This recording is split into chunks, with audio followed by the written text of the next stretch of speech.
তোমরা প্রত্যেকে কেমন আছো? এই শীতের আমেজ কেমন তোমরা উপভোগ করছো প্লিজ জানিও কমেন্টের সাহায্যে। আমারও বেশ ভালোই কাটছে দিন। তো আমার আজকের যেই বক্তব্য সেই বক্তব্য হলো শিব ঠাকুরের আরেকটি রূপ জলেশ্বর মহাদেব, তাকে নিয়েই আজকে আমার বক্তব্য। এবং আমার ব্লগের শেষে তাকে তোমরা দেখতেও পাবে।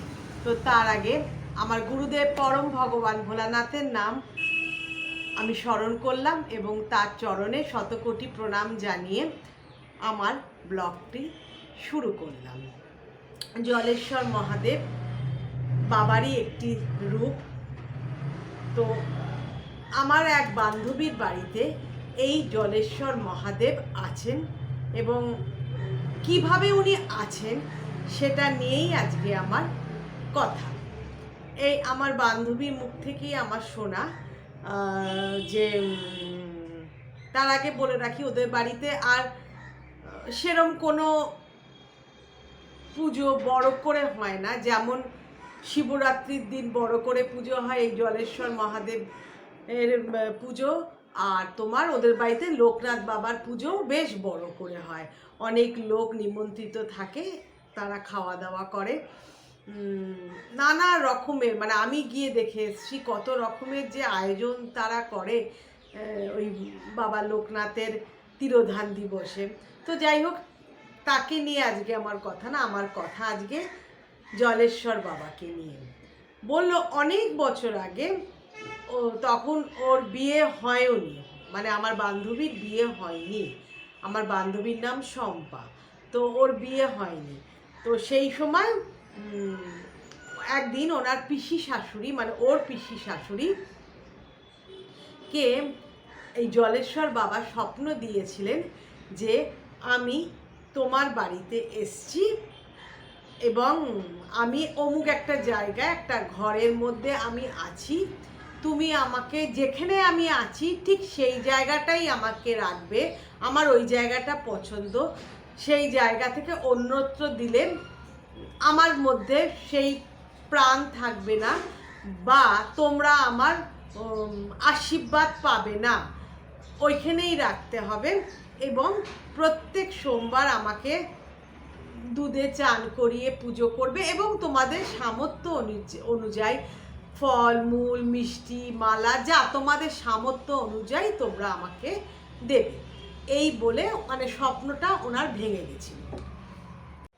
তখন উনি সকালবেলা ঘুম থেকে উঠে দেখেন ওদের যে বাথরুম বা ওয়াশরুম যাকে বলো, তার পাশেই ওদের একটা ছোট স্টোর রুম টাইপের ছিল।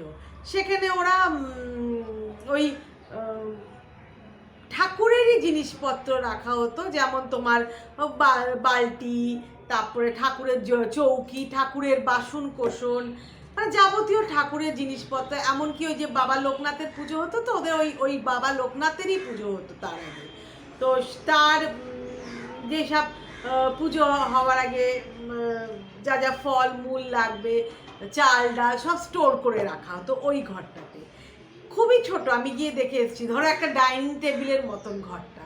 সেই ঘরের এক কোণে ওই জলেশ্বর বাবা আছেন। তো যেটা ওনার ওই স্বপ্ন দেখার আগে, মানে আমার শম্পার স্বপ্ন দেখার শম্পার পিসি শাশুড়ির স্বপ্ন দেখার আগে, মানে আগের দিনও উনি ছিলেন না, স্বপ্ন দেখে পরের দিন সকালে উনি দেখেন এই জলেশ্বর বাবা আছেন ওইখানে বসে। তা আর উনি ঘরে গিয়ে দরজাটা খুলতেই হঠাৎ দেখলো একটি ময়াল সাপ। এটা আমার শম্পার শাশুড়ির মুখ থেকে শোনা, মানে ওনার ননদ তো এই স্বপ্নটা পেয়েছিলেন। তো একটি ময়াল সাপ ওই বাবারকে মানে যেন আগলে রেখেছে। যেই ওর পিসি শাশুড়ি, শম্পার পিসি শাশুড়ি দরজাটা খুললো, সঙ্গে সঙ্গে ওই ময়াল সাপটি জানলা দিয়ে বেরিয়ে চলে গেল। মানে ও কোনো কারোর ক্ষতি করা বা তেড়ে আসা বা কিচ্ছু না। দেখে এমন মনে হয়েছিল যে ওই সাপটাই ওই মূর্তিটাকে বহন করে নিয়ে এসে ওখানে সুরক্ষিতভাবে রেখে দিয়েছে। এবং আজ পর্যন্ত শম্পা বলল ওই ময়াল সাপ বা যে কোনো সাপ ওদের বাড়িতে ঢোকেনি। বুঝতেই পারছো, খাস কলকাতা শহর এবং মধ্য কলিকাতায় সাপ খোপের তো আনাগোনা নেই, কিন্তু অস্বাভাবিক সেই একটা দিন কিন্তু একটি ময়াল সাপ, মানে বেশ মোটা বড় সড়ো সাপ, তো তখন উনি সবাইকে ডেকে ঘুম থেকে ওঠালেন, উঠিয়ে ওনার গল্পটি মানে ওনার স্বপ্নটি বললেন, বলে দেখালেন। তো বাড়িতে হই চই, মানে একটা স্বপ্নাদেশের সঙ্গে সঙ্গে তাকে পাওয়া গেছে এবং বাড়ির বয়ে এসে উনি চলে এসছেন। তো স্বাভাবিক কথা। ও আরেকটা কথা, ওই জলেশ্বর মহাদেব স্বপ্নে নাকি বলেছিলেন আমাকে কোনো মানে ঠাকুর মশাই, পুরোহিত মশাই যেন পুজো না করেন, তোমরা তোমাদের শ্রদ্ধা ভক্তি আন্তরিকতা দিয়ে আমাকে আগলে রেখো, পুজো দিও, তাতেই আমি খুশি হব। কোনো ব্রাহ্মণকে দিয়ে তোমাদের পুজো করাতে হবে এর কোনো মানে নেই। তো ওরা তখন আলোচনা করছে, কারণ ওরা কিন্তু অব্রাহ্মণ, মানে বণিক, ওরা বেনি। তখন বললো না, আমাকে তো স্বপ্নে এই কথা বলেছে, তো তাই হোক। তখন তারা ওই ওনাকে প্রাণ প্রতিষ্ঠিত নিজেরাই করতে হলো, করে একটা ভালো শুভ সময় পঞ্জিকায় দেখে নিজেরাই তাকে যেমন চন্দন মাখিয়ে চান করিয়ে দুধ দিয়ে যেরকম হয় আর কি, গঙ্গা জল দুধ সব এনে তাকে সেদিনের মতন তো পুজো আচ্ছা দেওয়া হলো, ফল টল কেটে মিষ্টি মিষ্টি দিয়ে পুজো দেওয়া হলো। এবং ওই অদ্ভুত যেন ওই যে ওদের বাবা লোকনাথ যেখানে মানে রাখা হয়েছিল, তখন মানে বাবা লোকনাথও তখন ওই ওর পিসি শাশুড়িকে, মানে এটাও একটা অবাক করার মতন ঘটনা, ঠিক সেদিনকে রাত্রিবেলা যেদিনকে পুজো আচ্ছা সব হয়ে গেল জলেশ্বর বাবার, রাত্রিরে স্বপ্ন দিল ওই স্টোর রুমেই নাকে যেন ওই বাবা লোকনাথকে এনে রাখা হয়। তো সেই মতোই কাজ হলো এবং ওই দুই বাবাকে পাশাপাশি রেখে ওদের পুজো করা হয় এবং এখনো পর্যন্ত।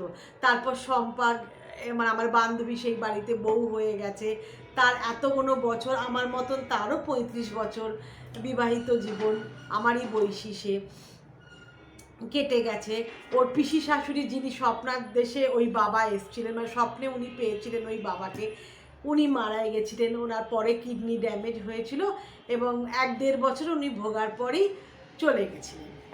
যেন আজও ওরা পরম ভক্তি পরম শ্রদ্ধাতে ওই বাবা লোকনাথ, মানে ওদের যে আরাধ্য দেবতা, তার সঙ্গে এই জলেশ্বর বাবাকে পুজো করে আসছে, মানে খুব যত্নে। তো আমি তার ভিডিওটা, মানে ওই ঘরে যেই ঘরে উনি আছেন, ছোট্ট একটা ঘরে, সেই ভিডিওটা আমি করে এনেছি, সেটা আমার এই ব্লগের শেষে দেখতে পাবে, অপেক্ষা করো, তোমাদের দেখিয়ে দিচ্ছি। তো কীরকম বলো, কীরকম অদ্ভুত ঘটনা।